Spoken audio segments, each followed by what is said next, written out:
Welcome to Impact, the Conversation, a podcast of the University of Minnesota's Institute on Community Integration that brings you strategies and stories advancing the inclusion of people with disabilities. Our guests are the authors of Impact, our long-running magazine that bridges the research to practice gap with professional and personal reflections on what matters most in disability equity today.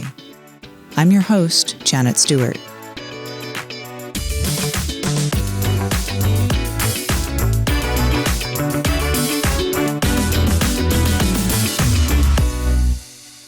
Hello and welcome to Impact, the Conversation.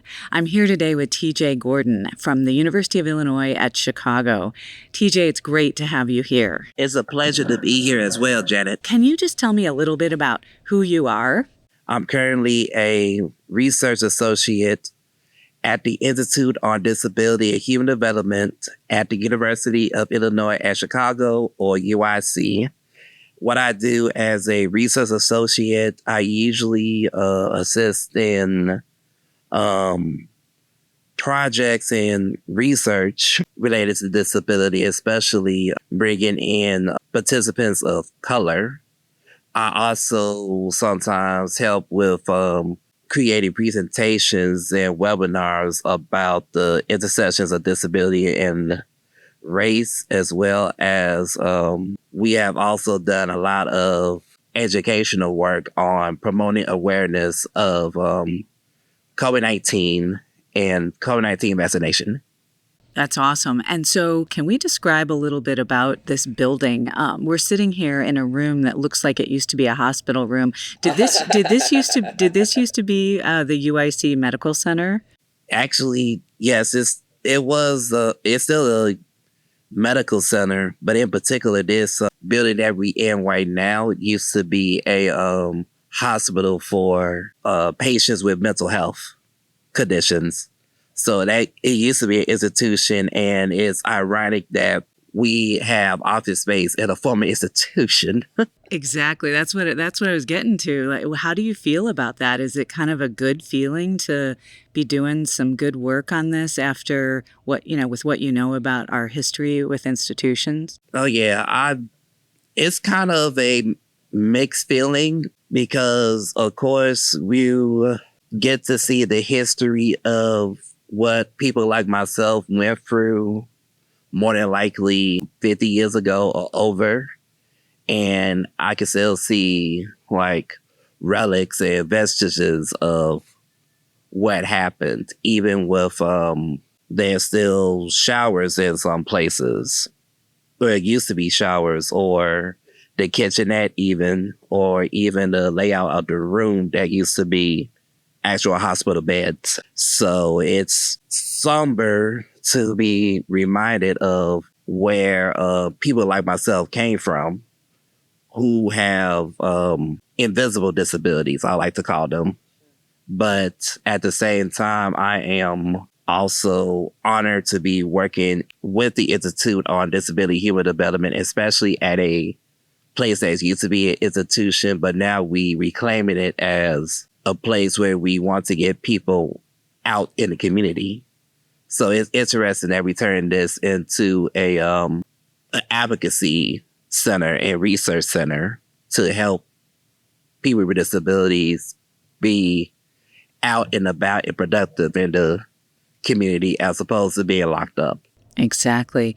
And so, speaking of advocacy, I know you were a SARTAC fellow. Can you explain a little bit about what SARTAC is and then about the fellowship? Yeah, so SARTAC is actually under this organization called Self Advocates Be Empowered or SABE, which is a national organization of self-advocates, and SARTAC is the technical wing of SABE, where people could get a lot of plain language information about what's going on in advocacy now, and also if they need to know of, let's say, intersectionality, how to advocate for others and yourself, and even sexuality topics. And you did a SARTAC fellow. You were a SARTAC fellow in what year? 2020, 2021, yes. Gotcha. And tell me a little bit about that. What was that fellowship all about?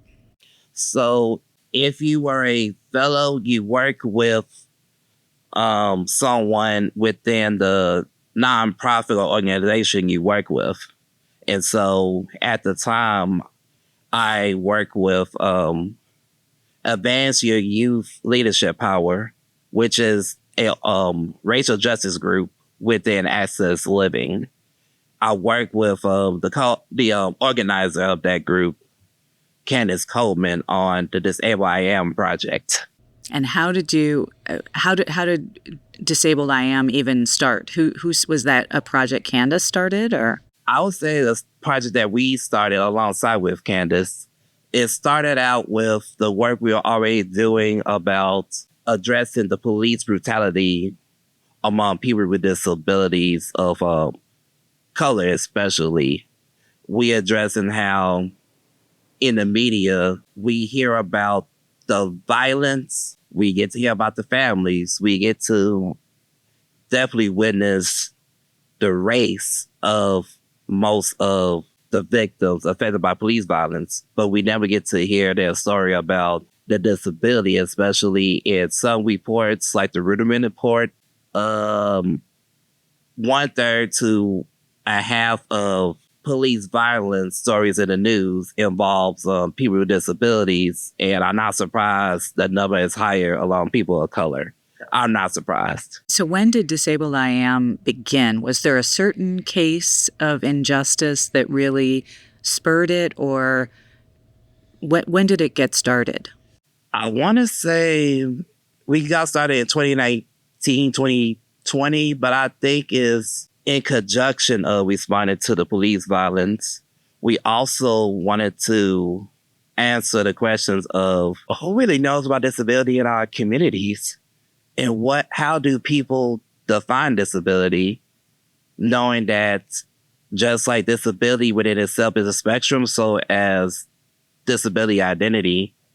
So we decided to start Disabled I Am as a photo project where people such as Justin Cooper was able to take pictures of the self-advocates and the staff in the Access Living building and held up a white frame which at the bottom it said #Disabled I Am. That moment I wasn't there in the building, but I saw the pictures. Regardless, I think it's a powerful statement to say, this is who I am, I'm disabled, this is my identity, and I carry the badge of honor. I wanted to help expand it personally. And while we couldn't do as many in-person pictures due to the pandemic, we were still able to do a few in Chicago. But when we did the SARTAC fellowship aspect of it with, it was myself who led the charge, and also Brittany King, which she is also a part of AYLP and another group of Access Living called the Empower Fifi, specifically for disabled women. Yes, so we worked together in taking pictures and collecting pictures and stories of disabled people, not only in Chicago, but it ended up being people who submitted from out of state and even one or two from other states. So how many pictures did you collect? We took about, we ended up collecting about 20 to 30 total between 2019 and 2021. And from all over? Yes. Wow. And in the beginning, were you going out to try to find people of color, or did that come later? Was the intersection of race involved from the start, or was that something that came on later? I think we intentionally and naturally happened to focus on intersectionality early on. And we especially highlighted the intersectionality in what we call phase 1, where we went out and took pictures in the different neighborhoods and also collecting stories online as well. We noticed not only intersectionality of race and disability and so, but also gender as well. And to see the many different definitions of disability flowing out there based on their own experiences as however they identify themselves as a person in general. And you said it yourself, you focused on neighborhoods, and I want to get into that as well. Phase 2, yes. Yeah, Chicago is a city of neighborhoods. It's known as that, and neighborhoods are important here. In a way they aren't in a lot of other cities. They're important politically. And you had this great idea for capitalizing on this. So can you talk a little bit about the neighborhood and how that intersects with race and disability? Oh, absolutely. So that also gets into phase 2 of the project, where we work with not only Assets Living, but also there is another sub program, which is it's go out to say about Decal. Disability culture art lab, using art to express the disability issues that we face. And we have staff and students from the School of the Art Institute in Chicago collaborate with us as well. And I'm glad that you mentioned about the neighborhood of Chicago, because I feel, the wards that we call also those neighborhoods of Chicago are very important because, of course, it holds a lot of political power. It determines how the neighborhood look, especially for income. But I also feel if you want to make a inclusive ward or neighborhood, you also have to include people with disabilities, which some places are very inclusive.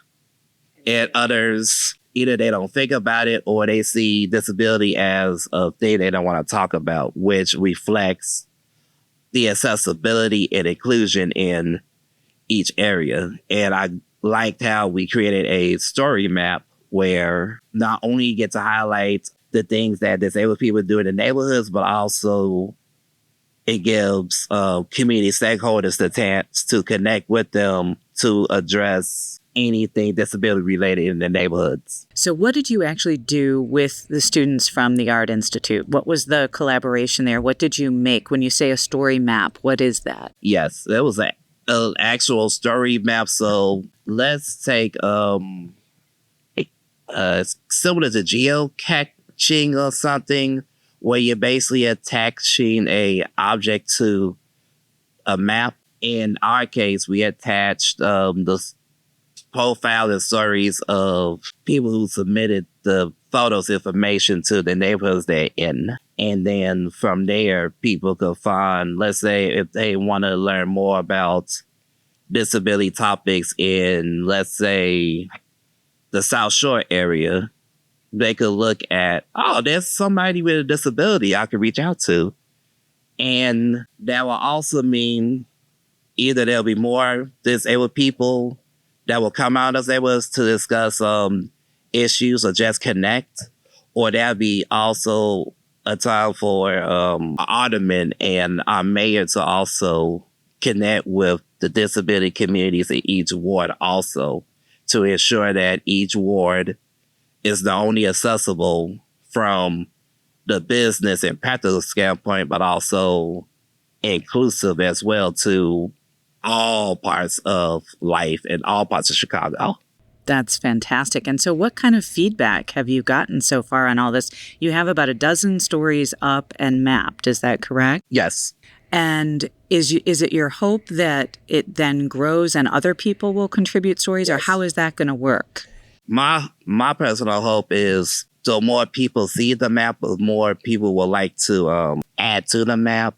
And who knows, you may see a version of Disabled I Am in other cities within the U.S. or even throughout the world. And what really struck me about the Disabled I Am campaign, it really hits at really the evolution from disability rights. Now we have alongside that disability justice. Yeah. So what is the difference to you? What does justice do that, we've had disability rights and we've fought very hard battles for those rights, and a lot in the legal system, and, fighting on the front lines of capital steps and various kinds of legislation. Justice seems a little more personal, and this project really kind of captures that. What does it mean to you? I feel like with disability rights, it's more so, I'll use the amusement park, or my favorite analogy, the football stadium, for instance, Soldier Field. Disability rights will be making sure that, people with disabilities could get in to the stadium as comfortably as possible. And also they're able to see the game or have access to bathrooms without needing little to no assistance at all. It's more like you mentioned, you alluded to before, the legal side and the construction side of accessibility. Disability justice is deeper because it's all about treating the person fairly and meeting where people are at.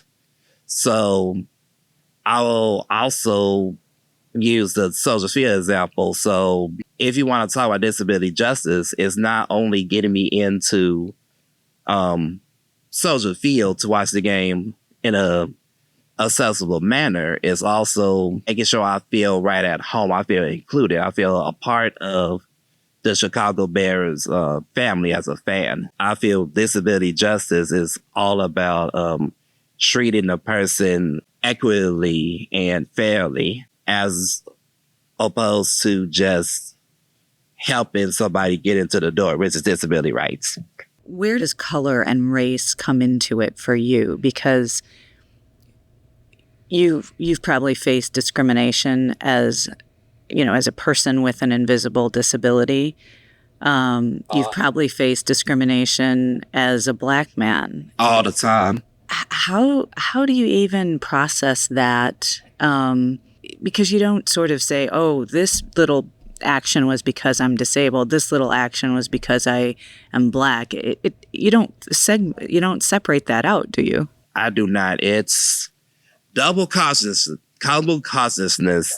that darn W.E.B. Du Bois, or multiple consciousness, I like to call it, where I feel my identities play a role in some type of way, or they may come together. And I feel more marked personally because I am an African-American male. I'm autistic. That comes with stigmas with it itself. I'm also a father to a 4-year-old, which comes with a lot of stigma within the Black community. And I have 2 masters. So education, there's stigmas from all sides. So I feel damn if you do, damn if you don't type of thing sometimes, where it's like And when you say a stigma as a parent, you mean the because of your race, or what? Yeah, because of my race. Usually they think of Black dads as deadbeats or unavailable. So I'm fighting that stereotype. It's always because I have so many marginalized identities, I had to fight hard to prove to people that I exist, let alone I'm worthy. But also the intersectionality plays in perfectly because I can reach out to people who deal with similar struggles with autism. Those, what the Black men are facing, what fathers, especially disabled fathers, are going through, disabled educators. I can relate to them. So I think intersectionality could be the place. It's a place for me where I can reach out to many people at many levels, even though what I could face is hard for many people to imagine, especially since what I go through is a lot of layers. And we're sitting here in this building that, used to be an institution. Right. We've certainly come a good distance from that. Do you feel hopeful about the work that you and others are doing, or is there a lot of folks have felt since COVID a backlash. We had George Floyd. We had a lot of situations during COVID where people of color, people with disabilities felt like they were at the back of the line to get good health care once again. Oh, yes. So where do you feel we are right now in terms of progress? Can we call it progress, or is it more like a circular continuum where throughout history there's hope, we back to square one, there's hope, we back to square one. We could go back to as far as civil rights and disability rights in the aftermath. We had years of, there's hope, then things are taken away and challenged. We fight again, the same pattern over and over. And I think right now we at the point where the civil and racial unrest that took place in 2020 because of George Floyd and other instances of police violence, as well as how COVID affected the marginalized community, be at the moment of, here we go again. We got to keep fighting to exist and to be free. This world is going to be prejudiced until, the end of time. I don't know. But I just feel like if we just continue to fight and remind people that the world could be great if we not only come together, but work together and realize we're here for the similar things, then maybe we might not see the continuums as much. We might have the peaceful world that we want.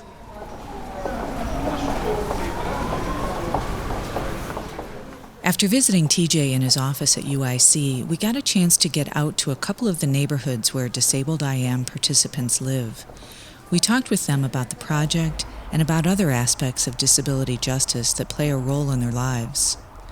One of the conversations was with Jaime Cornejo, who lives in the Woodlawn neighborhood of Chicago, not far from President Obama's home in Hyde Park on the city's south side.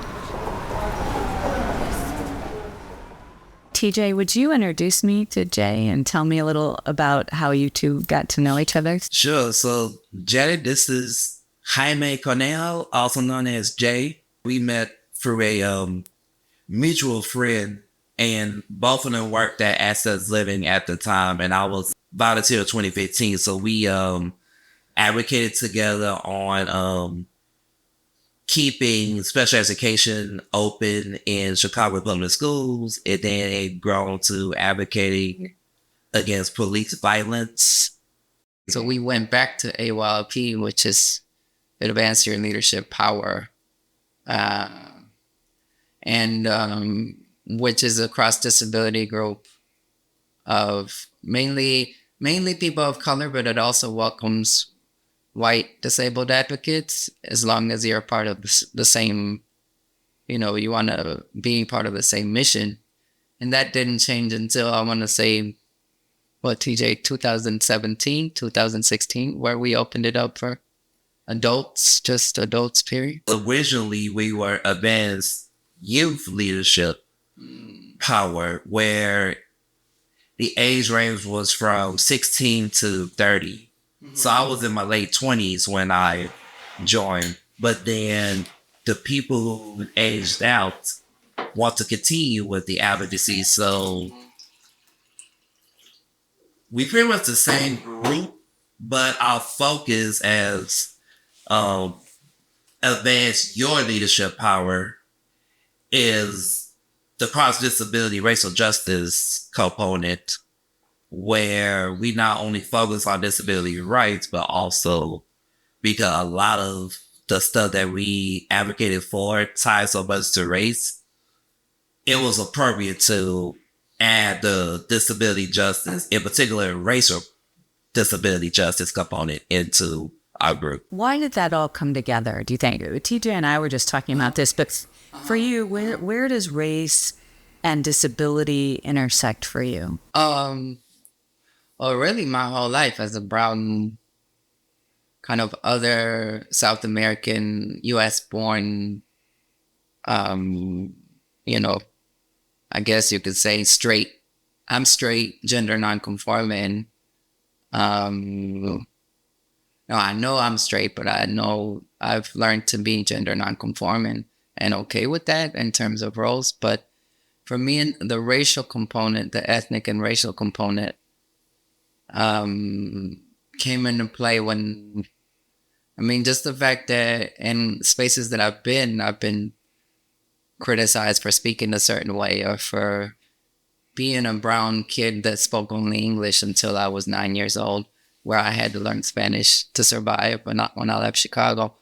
But the racial component for AYLP in particular in Chicago came because a lot of the incidents of violence and police, Black and brown youth in Chicago have been, and across the country really, have been affected disproportionately in terms of when there's mental health crises, when there's a domestic violence dispute, and in particular, Black and brown men get, both TJ and I, in different contexts, we've been assaulted, we've been harassed in the city of Chicago just for looking like this. Yes. Like just for being who we authentically want to be.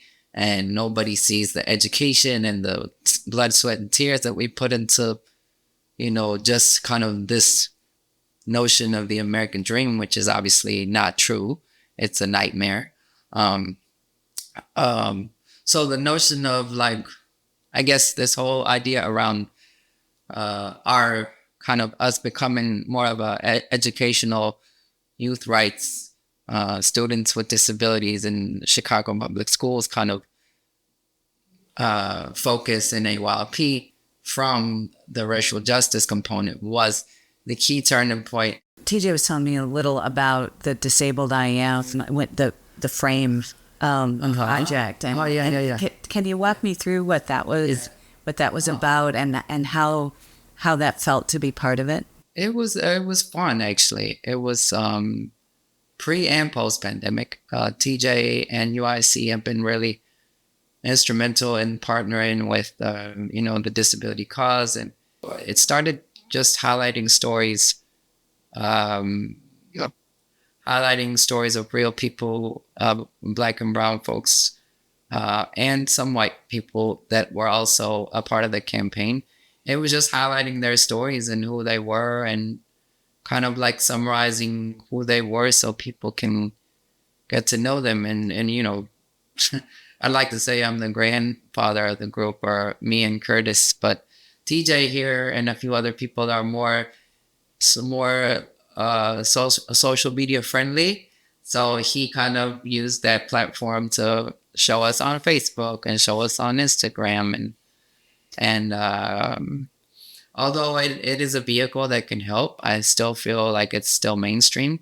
So the hard part is to say hey, where do we find disabled folks that are not proud and that need help and that need a hand?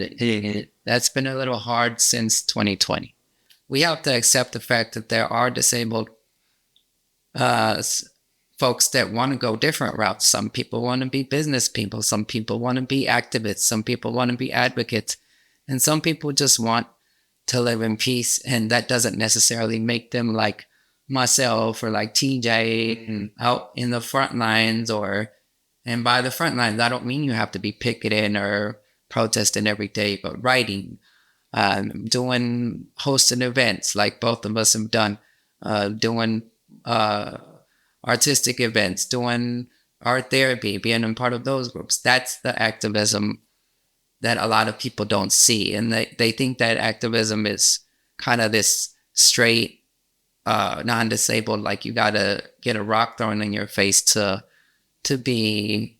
And yes, the disability community did that a lot in the 60s and 70s to make a point to the federal government. But we, in this day and age, we have had to find other ways to do it online, to do it. But I think it really depends on what people need. And I think it really, just to keep it real, to summarize it, it's either the people that know how to advocate for themselves and want to learn more, or the people that don't know how to advocate for themselves and they're a little lost, and then they get kind of frustrated and might even get angry or emotional about it, and they don't know who to talk to. So that's where, TJ is really good at meeting people and kind of inviting them in. I think it really comes down to, do you want to advocate for yourself? And if so, how do you want to do it? And then if they want to go this way, if they want to go that way, we can support them, especially when it comes to young Black and brown folks. TJ and Jaime, I want to thank you for inviting us in to hear about the justice work you're doing in Chicago. It has been great being with you.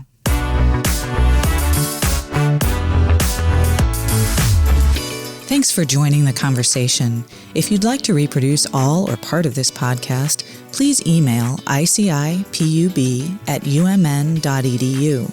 Our show is co-produced at the University of Minnesota's Institute on Community Integration by Impact Managing Editor Janet Stewart and ICI Media Producer Pete McCauley. Skylar Mihailov is our editor. Graphic designers are Connie Burkhart and Sarah Kurtner. For more information on the Institute and all of our products and projects, please visit ici.umn.edu.